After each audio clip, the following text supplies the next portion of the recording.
The pair of mirrors and the very fact they are a pair and not just one is significant in its own right because it's so hard to find pairs.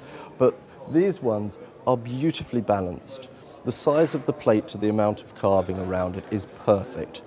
Sometimes you find the plate too small and too much going on around them. But this pair date to the second half of the 18th century and to the second phase of neoclassicism, the first being William Kent in the 1730s, who was bringing outside ornament from the ancient world inside. So it was much heavier, much bolder designs. In this case, we have the second phase, Robert Adam, huge inspiration and a driving force to get the designers to produce lighter work, so that it becomes much airier, much more fanciful sometimes, but certainly more refined.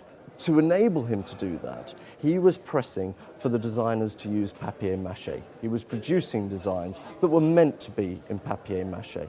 These, for example, these are designs by Linnell, who, as I say, was influenced by Adam. But we have drawings here by Linnell of a number of mirrors, and every element of our mirrors is contained in these designs. Without a doubt, these mirrors are by Linnell. But what's really significant historically is the fact the mirrors are papier-mâché. Now, only 15 years earlier, Thomas Johnson, who was a master of the Rococo period, produced a book, and the dedication on the book was to a man named Lord Blakeney. And Lord Blakeney was the president of the Anti-Gallic Society, fervently anti-French, described them as insidious influence is one of the expressions that was used.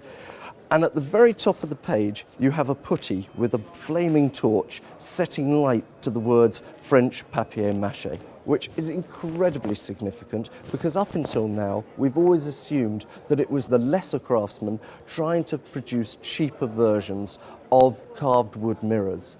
But with the designs that I showed you and these mirrors, we now know that John Linnell was producing papier-mâché mirrors, which is extraordinarily significant because it means a huge number more mirrors will now be attributable to him and other designers, other top English craftsmen.